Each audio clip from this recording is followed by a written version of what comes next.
Shri Venkateswara gold తాకట్టులో ఉన్న మీ బంగారాన్ని విడిపించి కొనబడును.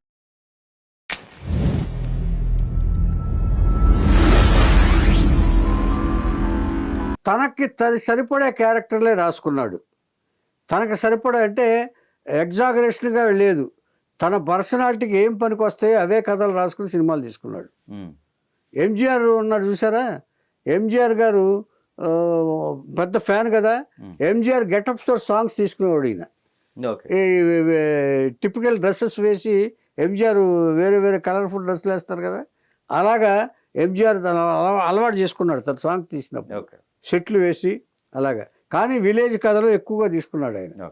ఏమండి, ఇలా తీసుకుంటుండగా ఈ ఒరు ఖైదీ ఇన్ డైరీ ఈ సినిమాని భాగ్యరాజా డైరెక్టర్ అయ్యాడు కదా, ఆయన కథ అయింది కదా. అప్పుడు హిందీ నిర్మాత ఎవరో వస్తే హిందీ దీన్ని ముందానే ముడిచి కూడా రాజేష్ ఖన్నాతో మాస్టర్ జీ అని తీశాడు. Okay, hit. దాంతో ఒరు ఖైదీ ఇన్ డైరీ సినిమాని హిందీలో తీయమని వచ్చారు. అమితాబ్ బచ్చన్ చెప్పడానికి అమితాబ్ బచ్చన్కి కథ చెప్పడానికి వెళ్ళాడు ఈయన. ఈయనకి ఇంగ్లీష్ రాదు. ఇంగ్లీష్ రాకపోతే క్యా బోలియే అన్నాడు ఆయన. టెల్మీ అన్నాడు ఆయన ఇంగ్లీష్లో. సార్ ఓ రోడ్ సార్, ఏక్ రోడ్, వన్ రోడ్ అన్నా సార్. ఏ బండి సార్, బండి మీన్స్ కార్ట్. అమితాబ్ బచ్చన్ చెప్తున్నాడు కార్ట్. Yes sir. ఎద్దులు సార్, రెండు ఎద్దులు sir. Two carts sir. Bullock carts. Yes sir, you are right sir. Bullock cart sir. Coming running sir. ఇలాగ మొత్తం ఆ సినిమా చూడమంటే చూడండి అన్నాడట ఆయన అమితాబ్ బచ్చన్ గారు. సినిమా చూడొచ్చు కథ, కానీ ఈయన కథ చెప్పమన్నాడట డైరెక్టర్. అయిన తర్వాత మొత్తం ఎమోషనల్గా చెప్పేశాడంట. కొంత తమిళ్ లాంగ్వేజీ, కొంత ఇంగ్లీషు ఇలా చెప్పేసి చెప్పాడండి. చెప్పి ఆఖరి రాస్తా తీశాడు. తీసిన తర్వాత సూపర్ హిట్. ఇతను చెప్పిన ఎమోషన్ విధానానికి అమితాబ్ బచ్చన్ పడిపోయాడు. ఈ లాంగ్వేజ్ గురించి కాదు. Language is not at all barrier ఎప్పుడు కూడా క్రియేటివిటీకి టెక్నిక్కి కాదు. సరే, ఈ ఆఖరి రాస్తాలో ఒక నిమిషం ఇంగ్లీష్ మాట్లాడే సీన్ పెట్టాడు. భాగ్యరాజా క్రియేట్ చేశాడు. ఇంగ్లీష్ మాట్లాడే సీన్ పెట్టాడు. ఆయన అన్నాడు అమితాబ్ బచ్చన్ ఒకరోజు రష్ చూసిన తర్వాత, భాగ్యరాజు గారు మీరు టీషర్ట్ బాగానే ఉంది, కానీ ఈ మా ఆడియన్స్కి ఇంగ్లీషు 1 minute చేస్తే ఇదేది అయోమయంలో పడిపోతారు వాళ్ళకి ఎక్కదేమో సీన్ అన్నాడు. లేదు సార్, ఎక్కుద్ది సార్, మీరు నన్ను నమ్మండి సార్ అన్నాడు. కుదరదు, ఆర్గ్యుమెంట్ జరిగింది ఇద్దరికి. ఒక పని చేద్దాం సార్ ఆయన అన్నాడు, ఒరిజినల్ హిందీలో ఒకటి తీద్దాం, ఇంగ్లీష్లో ఒకటి తీద్దాం, రెండు వేసి చూపిద్దాం, ఏది బాగుంటే అది అని చేశారు. ఆర్గ్యుమెంట్స్ బాగా జరిగినాయి సెట్లో. ఆర్గ్యుమెంట్ చేస్తే ఇంగ్లీష్ ఆయనకు నచ్చలే అమితాబ్ బచ్చన్. ఇంగ్లీష్ మాట్లాడడం అనేది ఒక పెద్ద ఇది కాదు, కానీ ఇంగ్లీష్ మన ఆడియన్స్కి అర్థమయ్యేది భాషలో చెప్పాలి కదా అన్నాడు. కాదు సార్, మీలాంటి ఆర్టిస్ట్ సూపర్ స్టారు ఇలా మాట్లాడితేనే ఆడియన్స్కి బాగా కిక్ ఎక్కుతుంది సార్ అని చెప్పి భాగ్యరాజు గారు అన్నారు. ఇచ్చేదంటే ఎప్పుడు మీరు వందలాది సినిమాలు చేశారు దీంతో, డిఫరెంట్గా చూపించాలి కదా సార్, ఇది దాని సిచ్యువేషన్ డిమాండ్స్ ఇంగ్లీష్ అన్నాడు ఆయన. అంటే ఇలాగే భాషలో అయితే అయిన తర్వాత అక్కడ చేశారు. అయిపోయింది, షూటింగ్ అయిపోయింది, రష్ వచ్చింది, కాపీ వచ్చింది. ఇంగ్లీష్ తోటి కాపీ తీశారు. కాపీ తీసిన తర్వాత అర్ధరాత్రి 12:30కి భాగ్యరాజుకి ఫోను మెడ్రాస్. సార్ మీరు క్యోంకియా ఫోన్ ఏదో అన్నాడు ఆయన. You are great Bhagyaraj, you are right. నేను మా డ్రైవరు పని వాళ్ళు అందరూ చూశారు, ఇంగ్లీష్ బాగుందన్నారు. అంటే విద్య రాని వాళ్ళకు కూడా ఇది నచ్చింది అంటే నీ ఇమాజినేషన్ అందరికీ నచ్చింది అనమాట, ఆడియన్స్ బాగా నచ్చింది. యు ఆర్ గ్రేట్ భాగ్యరాజ్ అన్నాడు ఆయన. ఓకే, అమితాబ్ బచ్చన్. అలాంటి వాడు భాగ్యరాజ్. ఇచ్చేదంటే భాష రాకుండా ఇన్ని ఇచ్చేసి, అంటే భాష అనేది నేను క్రైటీరియాగా తీసుకొని అంటాడు ఆయన. అయిపోయింది.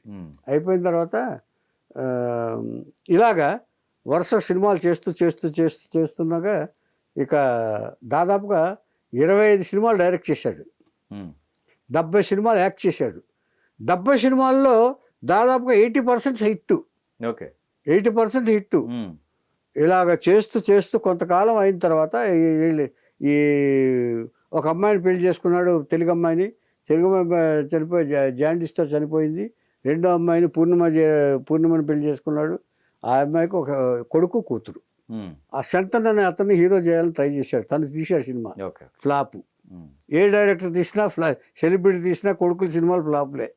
ఇంకా మా గురువు గారు ఒకటి, రాఘవేంద్రరావు గారు కానివ్వండి, ఎవరైనా కానీ ఇలాగా సినిమాలు తీస్తే సెలబ్రిటీ కొడుకులు వాళ్ళ సక్సెస్ చూడరు, బయట వాళ్ళు సక్సెస్ ఇస్తారు. కానీ ఇది ప్రూఫ్ ఫ్యాక్ట్.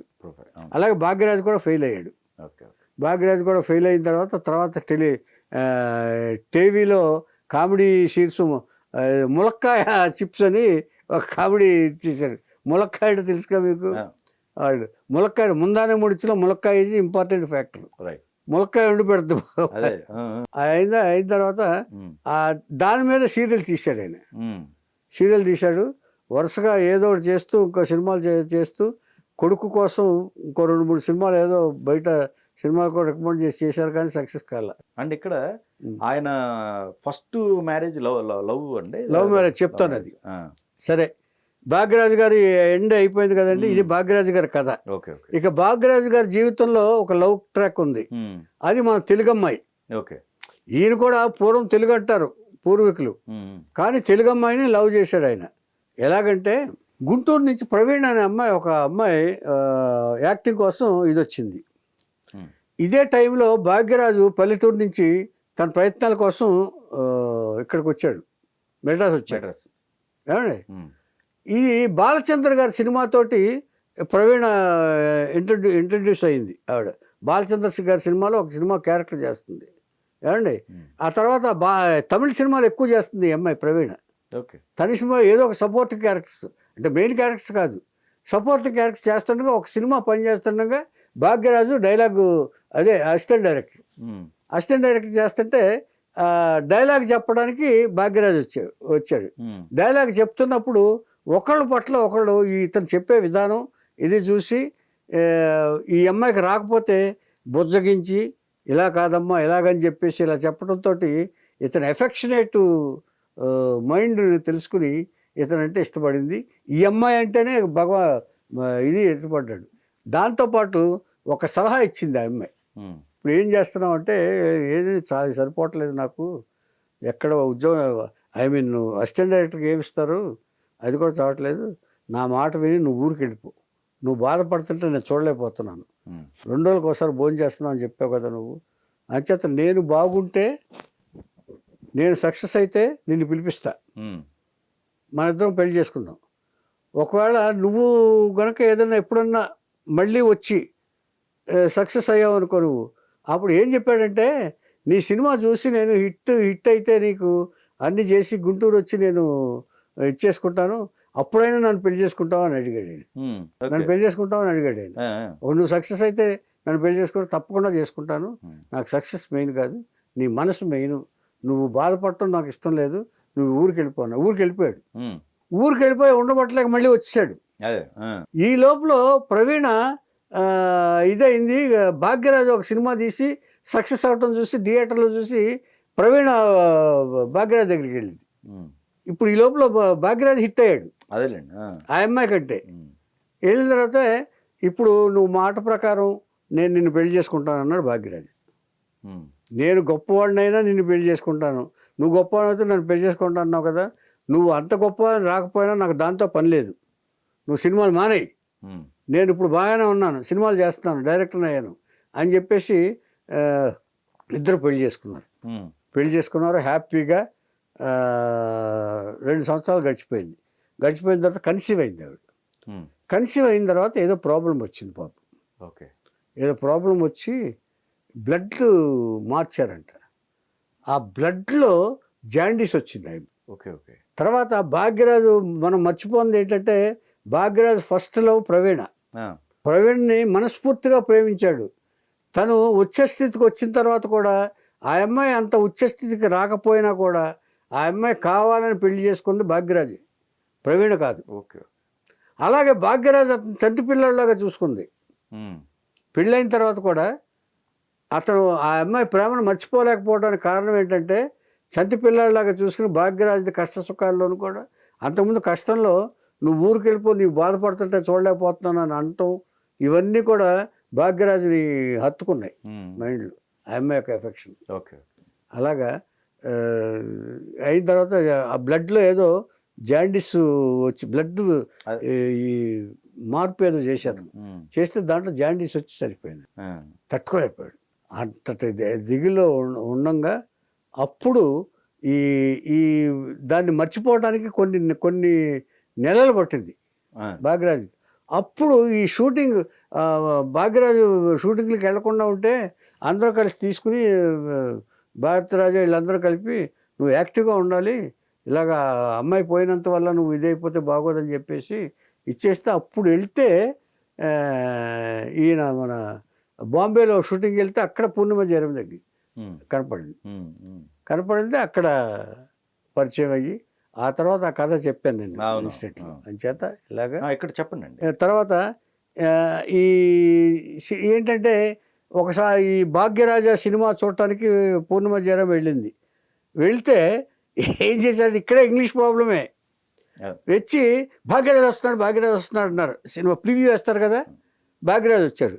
వచ్చి ఎవరితో మాట్లాడుతుంటే ఈవిడ కూడా హీరోయిన్ అప్పటికి, ఈవిడ వెళ్ళి hello sir, your film is fantastic sir, very good screen play sir, very good sir ఇంగ్లీష్లో చెప్పేసింది ఈవిడ.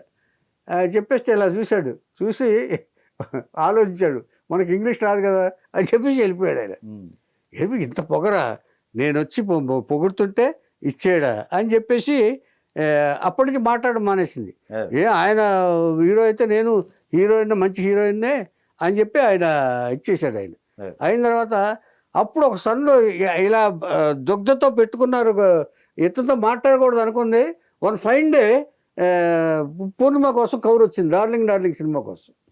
డార్లింగ్ అనే సినిమా తీస్తానికి పూర్ణిమ ఇదేంటిది ఆవేళ నాతో మాట్లాడకుండా వెళ్ళిపోయాడు ఇది అని చెప్పి ఆ డార్లింగ్ షూటింగ్లో క్లారిఫై అయింది. నువ్వు వచ్చావు నాకు ఎందుకు నువ్వు ఇచ్చేయలేదని అడిగింది పూర్ణిమ. అడిగితే నువ్వు చెప్పావు కానీ నాకు ఇంగ్లీష్లో అదే నువ్వేం చెప్పావు నాకు తెలియదే అన్నాడు. అయ్యయ్యో సారీ. అట్లాగా వాళ్ళిద్దరి మధ్య ఇష్టం కలిగింది ఇక్కడ.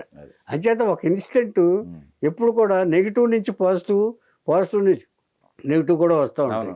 అలాగే పూర్ణిమ గారు ఆల్రెడీ ఫస్ట్ మ్యారేజ్ అవన్నీ తెలుసు ఆవిడ. అయ్యయ్యో అదే ఆ దిగులతో ఉండంగానే ప్రవీణ్ ఎందుకు తెలీదు కాదుగా, అసలు పిల్లలు కూడా లేకుండా చనిపోయింది కదా. అవునవును. చేతంటే పైగా ఒక మంచి డైరెక్టర్ అప్పుడు, భాగ్యరాజ్ అనే అతను మంచి డైరెక్టర్ అప్పుడు. తర్వాత బాంబే ఎంఐ హిందీ అమ్మాయి. ఆ తర్వాత వచ్చి 40 సంవత్సరాలు కాపురం చేశారు వాళ్ళు. ఇది ఒక కొడుకు ఒక కూతురు. అంచేత ఇలాగా కొడుకు కోసం తాపత్రయపడ్డాడు పాపం ఆయన, సక్సెస్ కోసం. అంచేత ఇవన్నీ మామూలేనండి. కానీ హ్యాపీయెస్ట్ సంసారం అంచేత ఒక సంసార పక్షంగానే సంసారం చేశారు వాళ్ళు. అంచేతంటే భాగ్యరాజు ఎప్పుడు కూడా సెంటిమెంట్కి దూరంగా ఎప్పుడు వెళ్ళలేదు. ఆయన సినిమాల్లోనూ సెంటిమెంట్ పెట్టాడు. ఆయన ఎప్పుడు మన కుటుంబ నేపథ్యంలో ఎక్కువ సినిమాలు తీశాడు ఆయన. కుటుంబ నేపథ్యంలో ఎవరో ఒక భార్యాభర్తలు కానీ, ఒక లవర్స్ కానివ్వండి, ఒక పిల్లల సెంటిమెంట్ కానివ్వండి, ఇవే సినిమాలు తీసి ఆయన ఏది రిపీట్ కాకుండా ఒక సీన్ నుంచి ఒక సీన్, అందుకనే ఆయనకి కింగ్ ఆఫ్ స్క్రీన్ ప్లే అని పేరు వచ్చింది. మళ్ళీ చెప్తున్నాను, ఇది భాగ్యరాజు గారికి.